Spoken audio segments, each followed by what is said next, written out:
सूही महला चौथा।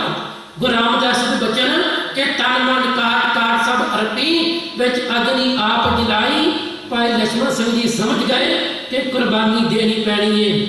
आ शरीर का फीता फीता हो जाने ये तो अरदास करके तुरे नहीं। उधरों ये भाई घेर सिंह जरगवाड़ा कह लगे ये भी तुरन लग्या अपनी मां को कहता मां मैनू असीस दे कि मैं जावा मेरी सेवा लेखे लग जाए।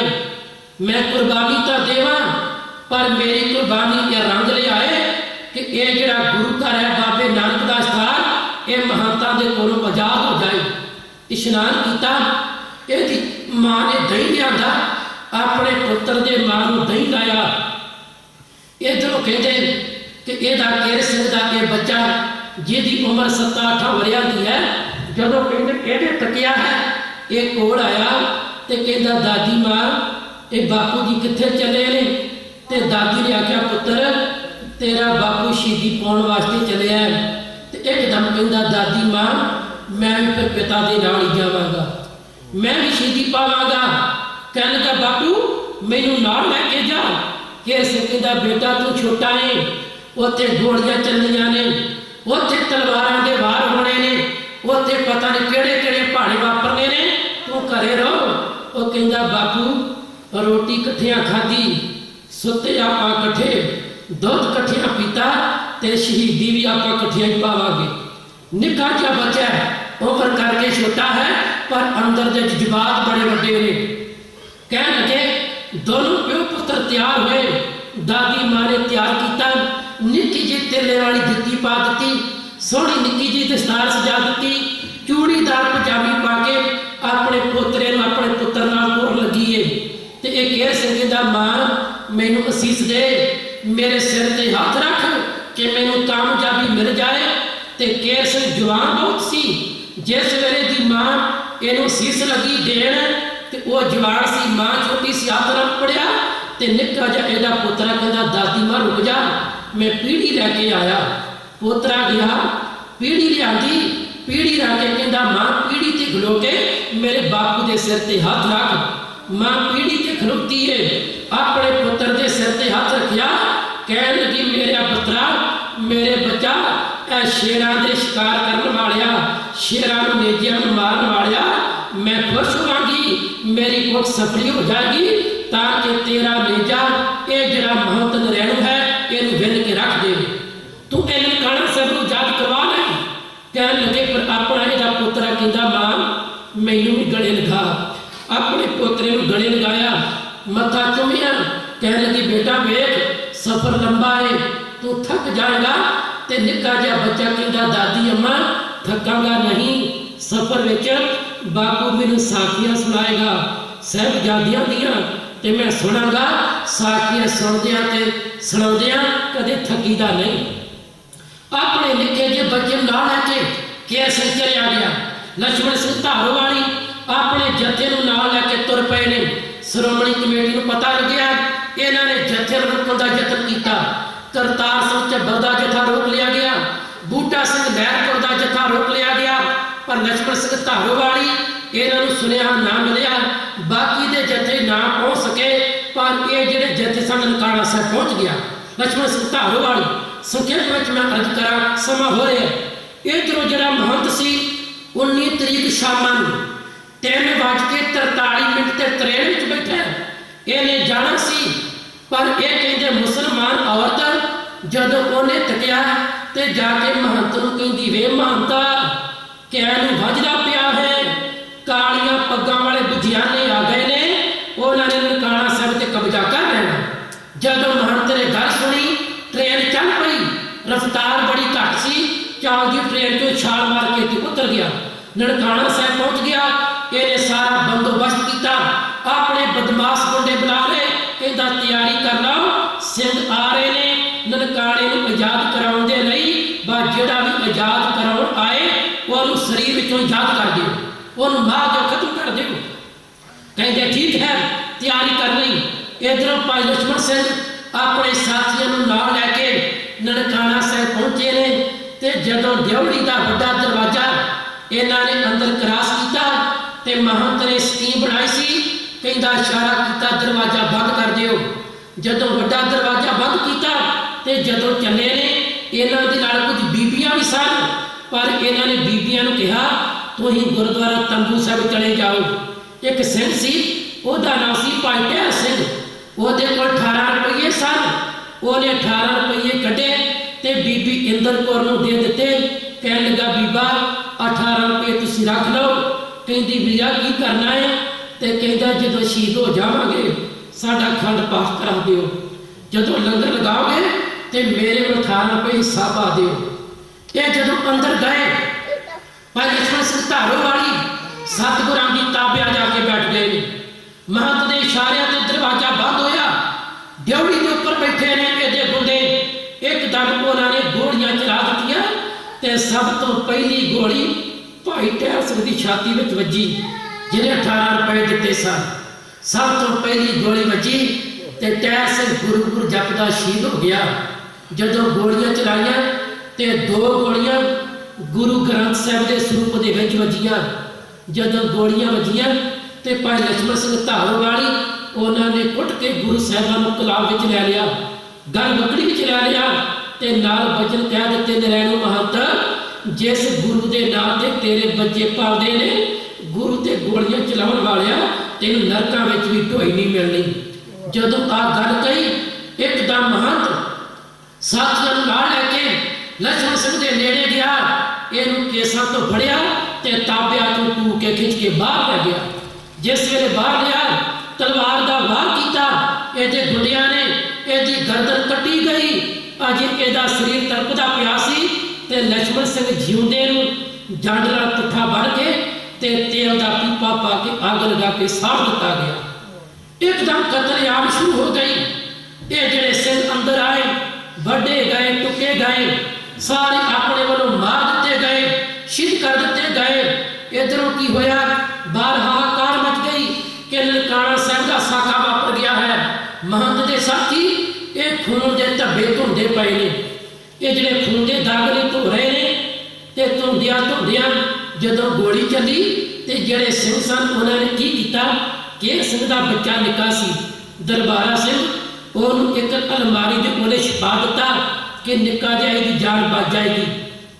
ਜਿਸ ਵੇਲੇ ਕਹਿੰਦੇ ਨੇ ਮਹੰਤ ਦੇ ਸਾਥੀ ਖੂਨ ਦੇ ਧੱਬੇ ਧੁੰਦੇ ਪਏ ਨੇ ਤੇ ਅਲਮਾਰੀ ਵਿੱਚੋਂ ਆਵਾਜ਼ ਆਈ। ਆਵਾਜ਼ ਇਹ ਆ ਰਹੀ ਸੀ, ਬਾਪੂ ਤੂੰ ਕਿੱਥੇ ਚਲਿਆ ਗਿਆ? ਤੂੰ ਕੱਲਾ ਸ਼ਹੀਦ ਹੋ ਗਿਆ, ਮੈਨੂੰ ਇੱਥੇ ਛੱਡ ਗਿਆ ਹੈ। ਜਦੋਂ ਅੰਦਰੋਂ ਆਵਾਜ਼ ਆਈ ਤੇ ਜਿਹੜਾ ਮਹੰਤ ਦਾ ਸਾਥੀ ਇਹ ਖੂਨ ਦੇ ਧੱਬੇ ਧੁੰਦਾ ਪਿਆ ਸੀ ਇੱਕਦਮ ਕਹਿੰਦਾ ਅਲਮਾਰੀ ਵਿੱਚ ਕੋਈ ਬਲਾ ਲੱਗਦੀ ਹੈ। ਨਾਲ ਇੱਕ ਹੋਰ ਮਹੰਤ ਦਾ ਗੁੰਡਾ, ਉਹ ਸ਼ਰਾਬੀ ਸੀ, ਕਹਿਣ ਲੱਗਾ ਇੱਥੇ ਵੱਡੀਆਂ ਵੱਡੀਆਂ ਬਲਾਵਾਂ ਤੋੜ ਦਿੱਤੀਆਂ, ਵੇਖਦੇ ਆ ਕਿਹੜੀ ਬਲਾ ਹੈ। ਜਦੋਂ ਅਲਮਾਰੀ ਖੋਲੀ ਗਈ ਤੇ ਨਿੱਕਾ ਜਿਹਾ 7-8 ਵਰ੍ਹਿਆਂ ਦਾ ਬੱਚਾ ਦਰਬਾਰਾ ਸਿੰਘ ਬਾਹਰ ਨਿਕਲਿਆ। ਕਹਿੰਦਾ ਮੇਰਾ ਬਾਪੂ ਕਿੱਥੇ ਹੈ? ਉਹ ਕਹਿੰਦੇ ਤੇਰੇ ਬਾਪੂ ਦੇ ਟੁਕੜੇ ਕਰ ਦਿੱਤੇ ਨੇ। ਕਹਿੰਦਾ ਜੇ ਮੇਰੇ ਪਿਓ ਦੇ ਟੁਕੜੇ ਕੀਤੇ ਨੇ ਮੇਰੇ ਵੀ ਟੁਕੜੇ ਕਰ ਦਿਓ। ਵਗਾ ਕੇ ਜ਼ਮੀਨ ਤੇ ਮਾਰਿਆ, ਤਲਵਾਰ ਦਾ ਵਾਰ ਕਰਕੇ ਨਿੱਕਾ ਜਿਹਾ ਬੱਚਾ ਉਹਨੂੰ ਵੀ ਮਾਰ ਦਿੱਤਾ, ਉਹਨੂੰ ਵੀ ਸ਼ਹੀਦ ਕਰ ਦਿੱਤਾ। ਪਾਣਾ ਵਾਪਰਿਆ, ਇਹਨੇ ਦਰਿੰਦੇ ਇਹਨੇ ਜ਼ਾਲਮ ਬਣ ਚੁੱਕੇ ਸਨ। ਇਹ ਕਹਿਣ ਲੱਗੇ ਇੱਕ ਸਿੰਘ ਉਹ ਜ਼ਖਮੀ ਹੋਇਆ, ਬਾਹਰ ਉਹਨੂੰ ਲੱਗੇ ਤਲਵਾਰ ਦੇ, ਉਹ ਪਾਣੀ ਮੰਗਦਾ ਹੈ। ਜਿਸ ਵੇਲੇ ਪਾਣੀ ਮੰਗਿਆ ਇੱਕ ਮਹੰਤ ਦਾ ਸਾਥੀ ਪਾਣੀ ਦਾ ਗੜਵਾ ਲੈ ਕੇ ਆਇਆ। ਜਦੋਂ ਪਾਣੀ ਪੀਣ ਲੱਗਾ ਇੱਕ ਮਹੰਤ ਦਾ ਹੋਰ ਗੁੰਡਾ ਸੀ, ਉਹਦਾ ਨਾਮ ਸੀ ਲੰਗੜੂ ਲੱਦਾ। ਉਹਨੇ ਜਦੋਂ ਵੇਖਿਆ ਸੀ ਪਾਣੀ ਪੀਣ ਲੱਗਾ ਉਹਨੇ ਠੋਕਰ ਮਾਰੀ ਤੇ ਗੜਵਾ ਆਉ ਜਾਂਦਾ ਰਿਹਾ। ਕਹਿੰਦਾ ਦੁਸ਼ਮਣਾਂ ਨੂੰ ਪਾਣੀ ਪਿਆ ਪਿਲਾਉਣਾ ਹੈ। ਜਦੋਂ ਕਹਿਣ ਲੱਗੇ ਪਾਣੀ ਨਾ ਪੀਣ ਦਿੱਤਾ, ਉਹ ਕਹਿੰਦਾ ਜੇ ਪਾਣੀ ਨਹੀਂ ਦੇਣਾ ਤੇ ਕਮ ਸੇ ਕਮ ਮੇਰੇ ਤੇ ਵਾਰ ਕਰੋ, ਮੇਰੇ ਸਰੀਰ ਦੇ ਟੁਕੜੇ ਕਰ ਦਿਓ ਤਾਂ ਕਿ ਮੇਰੀ ਆਤਮਾ ਕਲਗੀਆਂ ਵਾਲੇ ਦੀ ਗੋਦ ਵਿੱਚ ਚਲੀ ਜਾਏ।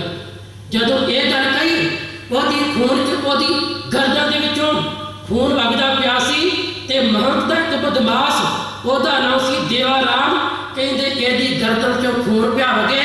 ਉਹਨੇ ਆਪਣੀ ਜੀਭ ਦੇ ਨਾਲ ਇਹਦੀ ਗਰਦਨ ਦਾ ਖੂਨ ਚਟਿਆ ਤੇ ਖੂਨ ਚੜ ਕੇ ਕਹਿੰਦਾ ਅੱਜ ਅਕਾਲੀਆਂ ਦਾ ਖੂਨ ਪੀ ਕੇ ਕਾਲਜ ਨੂੰ ਠੰਡ ਪੈ ਗਈ ਹੈ। ਕਹਿੰਦਾ ਠੰਡ ਪੈ ਗਈ ਹੈ। ਇਹਨੇ ਪਾਪੀ ਸਨ। ਇਧਰ ਹਾਹਾਕਾਰ ਮਚੀ। पता लग गया कि साका वापर गया है।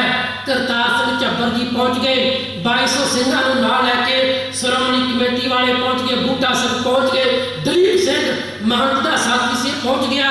महंत नरैणू घोड़े के सवार अपने साथे हुक्म देता पाया कि जिंदा जिउंदा कोई नहीं रहना चाहिए, सारे मार दिता जाए। तो यह दलीप सिंह कहता महंता ये तू की करता पाया है? अगों महंत कहता दलीप सिंघा तू भी इन्हां कालियां दा साथी बनिया? कहता हाँ ये मेरे भरा ने। जदों इन्नी गल कही तो महंत ने पछतावे की गोली मारी, दलीप सिंह को उत्थे मार दिता। जिस वेले सिंह आ गए, इधरों सिपाही आ गए, अंग्रेज अफसर पहुंच गए, हाहाकार मच गई। महंत को पता लग्या सिंघां की गिनती ज़्यादा है, इन्हें फिर इथों निकलना पै गया। समझौता होने लग पिया। पहला तो गोरे अफसर मनन कोई ना, अखीर जो सिंघां की गिनती ज़्यादा हो गई उन्होंने झुकना पै गया। वो कहता ठीक है तुहानू चाबियां मिल जाएगियां, महंत निकल जाएगा, पर हुण एक कमेटी तैयार की जाए। 7 मैंबरी कमेटी तैयार की गई, फिर चाबियां मिल गई, महंत निकल गया। 21 फरवरी में यह साका वापरिया तो यह समझौता किया गया। फैसला यह होया कि जितने ये शरीर शहीद हुए ने कल इन्हां दा संस्कार किया जाएगा। तो जिस वेले कहते अगला दिन आया संस्कार लगे करन, इन्हां सिंघां की गिनती कितनी सी? कहन लगे इहदे विचों पहला 4 शरीर लाशां टकाईयां गईयां चिखा दे उत्ते, ये लाशां टकाईयां गईयां। उहदे तो बाद 126 खोपड़ियां टकाईयां गईयां। 126 खोपड़ियां ने सिंघां दियां जड़ियां वो टकाईयां गईयां। इस तो बाद 3 टोकरे ने ਜਿਹੜੇ ਮਾਸ के टुकड़ियां नाल भर चुके ने, इन्हें टुकड़े किए गए ਵੱਡੇ टुकड़े। 3 टोकरे मास के ते 10 टोकरे ने हड्डियां दी, जड़ियां सिंघां दियां बाहां दियां हत्थां दियां पैरां दियां हड्डियां। 10 टोकरे उन्हें ये चिखा तैयार की गई, लाडू लगाया गया, मालक के चरणों में अरदास की गई। भाई हीरा सिंह जी रागी उन्होंने अरदास की। अरदास करने तो बाद जिस वेले हुक्मनामा लिया तो हुक्मनामा बड़ा कमाल का आया। इवें लगता सी कि जिवें गुरु ते भाई लक्ष्मण सिंह धारोवाली उन्हां दियां आपस में गल्लां बातां हो रही ने। लक्ष्मण सिंह जिसनूं जिउंदा जड़ बन के साड़िया गया। हुक्मनामा ये आया सूही राग दे विचों बाबा फरीद साहब के बचन। लक्ष्मण सिंह धारोवाली उन्हां दी आत्मा कहती सी कि तप तप लोहे लोहे हाथ मरोरो बावल होई सो लोरो, ता सै मन में किया रोस मुझ अगन शैला ही दोष। अगो बाबे नानक ने पूछा काली कोयला तो कित गुण काली, क्योंकि जंग दे नाल लक्ष्मण सिंह की लाश में साड़िया गया ना, वो काली हो चुकी सी। दुनिया की नज़र में भाई लक्ष्मण सिंह ओदा शरीर काला हो चुकिया सी, पर नहीं असल च गुरु पुछदा पिया सी भाई लक्ष्मण सिंह जी काली कोयला तू कित गुण काली। तो भाई लक्ष्मण सिंह जी जवाब देते ने अपने प्रीतम कह हम बिर हो जारी प्यारिया, मैं तेरे विछोड़े की अग में सड़ गया वा। इस तरह इन्हां सिंघां ने कुर्बानी की, शहीदियां प्राप्त कीतियां ते महंत इथों निकल गया। बस उन्हां सिंघां दा उन्हां शहीदां दा आप जी पुर मना रहे हो, बड़े भागां वाले हो। आओ उन्हां दे पाए हुए पूर्णिया ते चरण दा जतन करिए प्यारिओ। जेकर उन्हां शहीदां नूं प्यार करदे हो, उन्हां दी कुर्बानी नूं प्यार करदे हो, ते जेड़े मेरे वीर नशे करदे ने उन्हां नशियां दा त्याग करदे हो। जेड़े बाणी नहीं पढ़ते बाणी पढ़न लग जाओ, जो नितनेम नहीं करते वो नितनेम करो, जेड़े गुरुद्वारे नहीं आते वो गुरुद्वारे होना शुरू कर दिओ। मालक मेहर करे उन्हां दी तरह किधरे साडी भी सिक्खी केसां सवासां दे नाल निभ जाए। इन्नियां को बेनतियां प्रवान करनियां। आप संगतां दा बहुत बहुत धन्यवाद। इन्हां नौजवान वीरां दा गुरुद्वारा साहिब जी की प्रबंधक कमेटी का जो इन्ना मान इन्ना सम्मान इन्ना प्यार करते हैं।